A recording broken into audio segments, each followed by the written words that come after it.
और लोगों क्या हाल चाल। तो पिछले एपिसोड में आपने देखा हमें एक बुड्ढे को बताया गया था जो कि हांग एल्डर से संबंधित था और अब आ गए। तो इस एपिसोड की शुरुआत होती है और हमें सबसे पहले याचन को बताया जाता है जो कि एक जगह पर आ जाता है और वहां पर आने के बाद वहां पर जोर जोर से चिल्लाकर कहता है एल्डर वू। और भाई साहब हमारा याचन ये कहता है तभी वहां पर एक और नया बंदा आ जाता है। अब जैसे ये नया बंदा आता है ना तो यहाँ पर हमारे याचन से कहने लगता है कि क्यों शोर मचा रहे हो और अनुमति के बिना तुम यहाँ पर आने की हिम्मत कैसे कर सकते हो। और भाई हमारे याचन चलता है तो उस आदमी से कहने लगता है कि बड़े भाई मैं एल्डर वू से मिलना चाहता हूँ, मैं उनका शिष्य हूँ ईफान सॉरी मतलब कि याचन। और भाई हमारे याचन की बात सुनकर वो आदमी भी कहने लगता है कि यार सच में एल्डर वू तुम्हें जानते हैं, यहाँ से चले जाओ वरना तुम्हारे लिए अच्छा नहीं होगा। और यह कहते ये बंदा यहाँ से जाने लगता है लेकिन इतने में हमारे याचन चलता है तो वहां पर चिल्लाने लगता है एल्डर वू मैं याचन तुमसे मिलने के लिए आया हूँ। और भाई साहब जब वो बंदा हमारे याचन को ऐसे वहां पर चिल्लाते हुए देखता है ना तो वो गुस्सा हो जाता है और गुस्से में हमारे याचन के ऊपर हमला करने लगता है। और फिर क्या इनके बीच लगे तेरी होने लगती है। लेकिन याचन और ये बंदा आपस में वहां पर लड़ने वाले होते हैं तभी वहां पर एल्डर वू प्रकट हो जाते हैं। अब जैसे ये नया बंदा एल्डर वू को देखता है ना तो वहां पर उन्हें ग्रीट करने लगता है कि प्रणाम एल्डर वू। और भाई जब एल्डर वू याचन को देखते हैं ना तो वो वहां पर कहने लगते हैं कि तुम यहाँ क्या कर रहे हो। अब इसी के साथ सीन से होता है और फिर हमें एक नई जगह का सीन बताया जाता है जहाँ पर एल्डर वू और पोंगो सॉरी मतलब कि याचन आपस में बात करते हुए जा रहे हैं। एल्डर वू वहां पर हमारे याचन से कह रहे हैं कि 3 साल हो गए हैं तुम्हें गायब होते हुए, 3 सालों से तुम्हारी और पोंगो की कोई भी खबर नहीं मिली है मुझे। और तो और पोंगो को बुरी आत्माओं द्वारा नियंत्रित कर लिया गया है मतलब कि उसके शरीर पर कब्जा कर लिया गया है और आप भी उसी समय से गायब है। मैं हमेशा सोचता था कि आप जिंदा होगे या फिर नहीं। अब इसके बाद याचन चलता है तो वहां पर कि मैं पिछले 3 सालों से इधर उधर घूम रहा हूँ और आस पास का ज्ञान को प्राप्त कर रहा हूँ। मैंने बहुत कोशिश की फिर भी मैं पोंगो को वापस नहीं ला पाया। और भाई याचन की ऐसी बातें सुनकर वहां पर एल्डर वू भी हमारे याचन से कहने लगते हैं कि पोंगो को रू राक्षस कबीले द्वारा नियंत्रित किया गया है मतलब कि ले जाया गया है, इसलिए उसे सिर्फ अपन ढूंढ सकते हैं, उसे वापस नहीं ला सकते। और भाई साहब आपस में ये दोनों ऐसी बातें कर ही रहे होते हैं तभी आस पास के चीले चपाटे आने जाने लगते हैं और वहीं एल्डर वू और पोंगो को देखकर आपस में बात करने लगते हैं कि क्या याचन अभी तक गायब नहीं हुआ, मैंने सुना था कि ये तो यहाँ से चला गया था मतलब कि गायब हो गया था, क्या वो घटनाएं झूठी थी। लेकिन जब एल्डर वू ने ऐसे बात करते हुए देखते हैं ना तो वो उनकी ओर देखते हैं जिस वजह से वो स्टूडेंट वहां से पथरी गली से सटक जाते हैं। अब इतने में एल्डर वू चलते हैं तो हमारे याचन से कहने लगते हैं कि चलो यहाँ से चलते हैं और एक शांत जगह ढूंढते हैं बात करने के लिए। और भाई ये कहती है याचन और एल्डर वू वहां से चले जाते हैं। अब सीन शिफ्ट होता है और फिर हमें यहीं पर एक लड़की को बताया जाता है जो कि मुस्कुरा रही होती है। अब इसी के साथ एक बार और सीन शिफ्ट होता है और फिर हमें एल्डर वू और याचन को आपस में बात करते हुए बताया जाता है। वहां पर हमारे याचन एल्डर वू से पूछ रहा होता है कि एल्डर वू दानव सम्राट की कब्र के साथ क्या हुआ। और भाई जब एल्डर वू हमारे याचन की बात सुनते हैं तो वो भी कहने लगते हैं कि ये तो एक बहुत ही लंबी कहानी है। कब्र दिखाई देने के बाद हर जगह पर वहां पर अफरा तफरी मच गई थी, वहां पर एक सूरा क्षेत्र भी बन गया था जिससे कोई भी वापस नहीं आ सकता था। और बाद में ये पूरी कब्र ये पूरा क्षेत्र पूर्वी बंजर भूमि में डूब गई मतलब कि वहां से गायब हो गई सॉरी मतलब कि जमीन के अंदर चली गई। सुनसान बंजर टावर और ताओवादी ग्रंथ का कोई भी सुराग नहीं मिला कि वो किसके पास गया या उसे किसने ले लिया। और इन्हीं सभी बातों के लिए पवित्र भूमि परिवार द्वारा मुखिया भाई को जिम्मेदार ठहराया गया और कुछ लोगों को आदेश भी मिला था कि बाहर जाओ और कब्र का पता लगाओ, लेकिन उनमें से कोई भी वापस नहीं आ पाया। पता नहीं उनके साथ क्या हुआ। हालांकि लिंसू शांति से बच गया मतलब कि ये जगह है ना इससे शायद लिंसू कहते हैं तो ये जगह फिलहाल के लिए बच गई। अब इतने में यहाँ पर याचन भी एल्डर वू की ऐसी बातें सुनकर उनसे भी कहने लगता है कि मेरे जाने के बाद यहाँ पर बहुत सी चीजों में बदलाव आए हैं। और भाई एल्डर वू चलते हैं तो याचन की ऐसी बातें सुनकर वो भी हमें जवाब दे देती हैं। अब इतने में यहाँ पर एल्डर वू चलते हैं तो यहाँ पर याचन को देखकर उससे कहने लगते हैं कि आपने प्राचीन पवित्र मतलब कि आपने आपके शरीर को ट्रेनिंग करने के योग्य बना लिया है शायद मतलब कि आप भी अब शायद ट्रेनिंग कर सकते हो। और भाई साहब जैसे वहां पर याचन एल्डर वू की ऐसी बातें सुनता है ना तो वो हैरान हो जाता है। लेकिन इतने में एल्डर वू चलते हैं तो याचन पर मतलब कि हमारे याचन पर पावरफुल हमला करने लगते हैं और वो भी अपनी सबसे पावरफुल शॉटों से। एक साथ वो बहुत सारी शॉटों से हमारे याचन के ऊपर हमला कर देते हैं जिस वजह से याचन पीछे हटने लगता है। और भाई जब हमारे याचन एल्डर वू को अपने ऊपर ऐसे हमले करते हुए देखता है तो वो वहां पर कहने लगता है कि एल्डर वू आप ये क्या कर रहे हो। लेकिन एल्डर वू चलते हैं तो वो याचन की बातों पर ध्यान नहीं देते और बहुत ही पावरफुल शॉटों से याचन के ऊपर हमला करने लगते हैं। लगे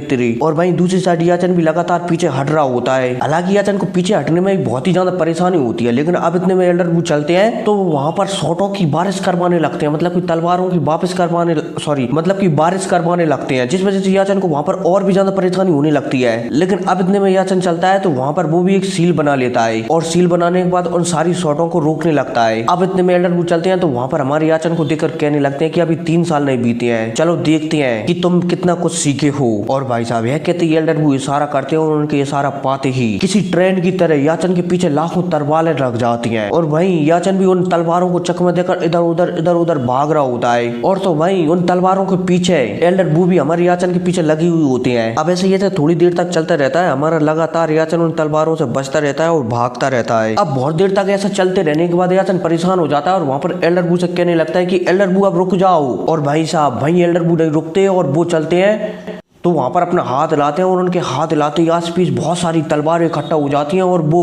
बवंडर की तरह हमारे याचन के सामने घूमने लगती हैं। और वहीं जब याचन एल्डर बू को ऐसा करते हुए देखता है ना तो वहां पर हमारा याचन भी सोचने लगता है कि आप सच में मुझे टेपाई का उपयोग करने के लिए मजबूर कर रहे हो, मतलब कि जो हमारे याचन के अंदर जो कड़ाई सी है ना उसे प्रयोग करने के लिए मजबूर कर रहे हो एल्डर बू। मतलब कि मन में सोच रहा होता है हमारा जान ये वाली बात, सॉरी मतलब कि याचन सोच रहा होता है मन में ये वाली बात। लेकिन दूसरे पल ही उसे याद आ जाता है कि एल्डर बू का कोई जानलेवा इरादा नहीं है, वो तो सिर्फ बस मेरी क्षमताओं को देखना चाहती है। लेकिन अगर ऐसा ना हुआ तो एल्डर बू ने मुझे मार दिया तो चलो एक जुआ ही खेल लेती हैं, देखते हैं आगे क्या होता है। और भाई याचन को एकदम शांत खड़ा हुआ देखकर एल्डर बू चलते हैं तो वो भी दूसरे पल ही उन सारी तलवारों को वहां पर गायब कर देते हैं। अब इतने में सीन शिफ्ट होता है और हमें फिर एक पक्षी पोंगो और एल्डर बू को बताया जाता है जहाँ पर याचन हमारा उस पक्षी को खिला रहा होता है और उसे कह रहा होता है कि जब मैं अगली बार आऊंगा तो पोंगो को अपने साथ लेकर आऊंगा। और भाई इतने में अब एल्डर बू भी हमारे याचन से कहने लगती है कि आपने शायद दिव्य फल खा लिया है और मुझे लगता है कि आपके अंदर जो शक्तियों का समुद्र बनता है ना वो खुल गया है। आपकी प्रतिभा वास्तव में बहुत ही ज्यादा तेज है और तो और मुझे लगता है कि इस वजह से आपकी भविष्य में सफलताएं भी काफी ज्यादा होंगी। और भाई जब एल्डर बू